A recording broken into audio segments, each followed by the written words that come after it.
بسم اللہ الرحمن الرحیم۔ السلام علیکم ورحمۃ اللہ تعالی وبرکاتہ۔ میں ہوں حکیم مبشر علی اعجاز اور طب اور علاج میں آج ہم بات کرنے والے ہیں اٹھرا پہ۔ اٹھرا کتنی قسم کا ہے، اس کا علاج کیا ہے اور اس کی اقسام کی تشخیص کیسے کی جا سکتی ہے اور اس کی ادویات کیا ہیں، یہاں پہ نسخہ جات بھی پیش کیے جائیں گے۔ یہ ویڈیو بہت ہی اہم ہونے والی ہے ایسے جوڑوں کے لیے جو کہ اٹھرا کی وجہ سے پریشان ہیں، اور ایسے خاندانوں کے لیے جو کہ اٹھرا ان کے نسل در نسل چلتا آ رہا ہے، اور ایسے حکماء کے لیے جو کہ اٹھرا کے علاج میں تذبذب کا شکار رہتے ہیں۔ اور کچھ حکماء سے بھی یہاں پہ میں بات کروں گا کہ وہ یہ بیان کرتے ہیں اپنی اکثر کتب میں کہ جی دم کا کیا معاملہ ہے، تعویذات کا کیا معاملہ ہے۔ تو میرا کسی کے ساتھ کوئی جھگڑا نہیں ہے، قرآن حکیم ہمارے لیے شفا بنا کر ہی اتارا گیا ہے۔ اور کوئی ایسا شخص کہے کہ ہم نے جی دم نہیں کروانا اور ہم نے کسی کے پاس دم کے لیے جانا نہیں، تو اس کے لیے بھی یہاں پہ میں ایک چھوٹا سا جو ہے وظیفہ پیش کروں گا۔ اللہ رب العزت حضور جان عالم کے وسیلہ سے آپ سب کو شفائے کاملہ عطا فرمائے۔ اس سے پہلے کہ ہم اپنی بات کو شروع کریں، میرے چینل کو لائک و سبسکرائب کر دیں تاکہ آنے والے وقت میں بھی آپ کو اس طرح کی بہترین معلومات جو ہے میں پیش کر سکوں۔ جی تو آتی ہیں اٹھرا۔ یاد رہے اٹھرا جو ہے ہمارے یہاں جو مشہور ہے وہ یہ ہے کہ عورتوں میں ہی یہ پایا جاتا ہے۔ عورتوں سے یہ مرض بچوں میں منتقل ہوتا ہے۔ یاد رہے اگر بچے میں منتقل ہوا ہے، عورت کو کوئی نقصان نہیں ہوا، تو اس کا مطلب یہ ہوا کہ ہو سکتا ہے کہ یہ جو مرض ہے باپ کی طرف سے بھی منتقل ہوا ہو سکتا ہے۔ جی یہی اس کی حقیقت ہے۔ باقی رہی اٹھرا کی اقسام، کچھ نے کہا 18، کچھ نے کہا بڑی قسمیں ہیں، کچھ نے کہا ان گنت ہیں۔ تو یہاں پہ بات یہ کہنا چاہوں گا ان گنت نہیں، اٹھرا کی دو ہی قسمیں ہیں۔ ایک بچے کا پیدائش کے بعد مرنا، اور بچے کا پیدائش سے پہلے پیدا ہو جانا اور اس کا مر جانا۔ جو پہلی قسم میں نے عرض کی کہ بچے کا پیدائش کے بعد مر جانا، وہ وجہ ہوتا ہے سوزاک کی۔ یہ سوزاک یا تو باپ کی طرف سے آیا ہوگا یا پھر ماں کی طرف سے آیا ہوگا۔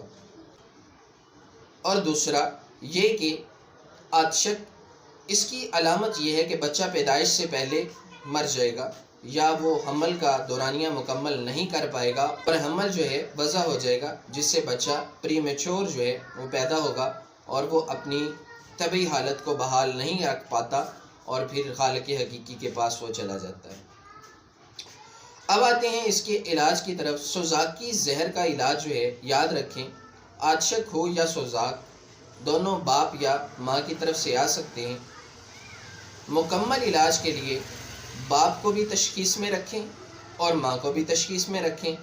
اب جس میں سوزاک پایا جا رہا ہے اس کا علاج کریں۔ بہت ہی مشہور دوا ہے نظریہ مفرد اعضاء کی، جو کہ حب اٹھرا کے نام سے مشہور ہے۔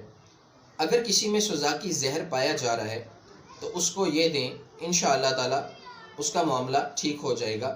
اس کا نسخہ آپ کو اسکرین پہ نظر آ رہا ہوگا۔ اس میں پوست ریٹھا ہے، ریٹھے کا چھلکا اور سرما سیاہ ہے، دو ہی چیزیں۔ اس کو ہم وزن لے کے کھل کر کے اس کی گولی جو ہے منہ کے دانے برابر دبنا دینی ہے، اور صبح دوپہر شام پانی کے ساتھ اس کو کھلاتے رہیں۔ اس کو کھلانا کتنی دیر ہے یہ بھی ایک بہت ہی اہم مسئلہ ہے۔ اس کو 9 ماہ اور 10 دن مکمل کھلائیں، اور اس کے بعد جب وضع حمل ہو جائے تو جتنے دن 40 دن نہیں پورے ہوتے جو کہ ایام حیض ہیں، اس دن میں نہ کھلائیں، اور اس کے بعد پھر کھلانا شروع کر دیں۔ جب تک بچہ فیڈ کرتا ہے ماں کا تب تک یہ دوا ماں کھاتی رہے، انشاءاللہ اس کی آنے والی نسلوں میں بھی سوزاکی زہر ختم ہو جائے گا۔ دوسرا ہے عطشکی زہر۔